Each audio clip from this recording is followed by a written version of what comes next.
Voilà. Allez, aspire-le ici. Je peux avoir le clamp. Bonjour Brut, ici le docteur Yves-Bertrand Caziard. Je vous accueille au CRACER, centre de recherche et d'application en chirurgie endoscopique et reproduction humaine. Donc ici, c'est le cœur du CRACER, le bloc opératoire. Suivez-moi.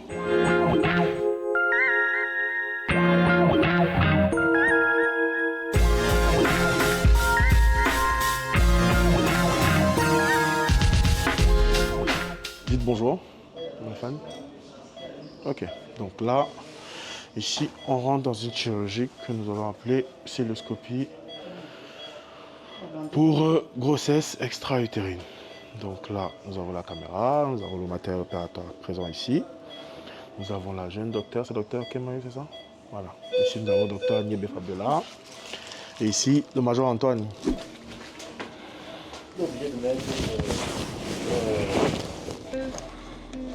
Les demoiselles aiment bien docteur Fenchu dans mon snap. Hein. On demande s'il peut faire des beaux enfants, des trucs comme ça. Tout ça. Je n'ai pas la confirmation, donc je n'ai pas répondu. Hein. J'ai dit que je ne sais pas. Vous avez souvent beaucoup de réactions sur Snap? Des réactions? Oui, j'en ai beaucoup. Sur Snap, je crois 2 ou 3 fois. J'ai fait 583 000 vues. Je ne savais pas que les gens aimaient le sang, hein. Je ne savais pas. Non, je ne suis pas un influenceur. Je serai influenceur quand c'est que des gens me voient et diront j'ai envie d'être docteur. D'où vous êtes venue l'idée de faire filmer vos séances?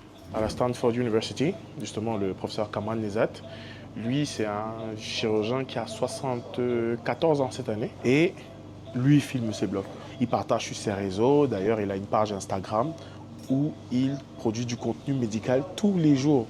Et donc, du coup, je me suis inspiré de ça. Je me suis dit, pourquoi pas. Les gens ont plutôt bien apprécié de présenter un peu le travail de docteur, de ce qui se passe à l'intérieur, sans forcément rentrer dans les détails. Donc, du coup, m'est venue l'idée de partager le contenu, surtout avec pour objectif de démystifier ce que c'est que, par exemple, la chirurgie, ce côté opératoire là. Au départ, les retours étaient un peu très sévères. Oh, du sang, oh, machin, ne fais pas ci, ne fais pas ça, on n'a pas envie de voir ça. Donc, ce que j'ai fait, c'est que je me suis créé un générique et les gens savaient dans mon snap que lorsqu'ils verraient le décompte et qu'ils entendaient Previously on Live Surgery, ils savaient que directement il va avoir peut-être du sang ou bien autre chose. Et donc, les plus sensibles vont s'abstenir, mais les plus courageux vont essayer de voir. De là est parti plein de questions venant de plein de femmes et j'ai commencé à répondre. J'ai commencé à faire des consultations en ligne, j'ai commencé à partager du contenu médical tout en expliquant le but, le type, donc le pourquoi, le comment de mes chirurgies.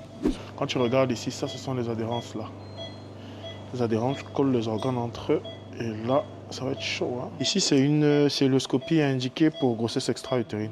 Grossesse extra-utérine, ça veut dire que la grossesse n'a pas eu le temps d'arriver dans l'utérus. Donc la grossesse est restée dans la trompe, elle est devenue trop grande et elle ne peut plus avancer.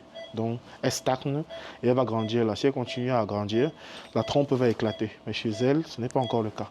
La médecine ne faisait pas partie de mes options dès le départ. Très jeune, je voulais faire tout ce qui était banque et finance. J'étais très attiré par les activités monétaires, etc. À un moment, j'ai décidé de faire le concours de médecine que j'ai eu. 7 ans de faculté de médecine, la faculté de médecine des sciences biomédicales de Yaoundé 1.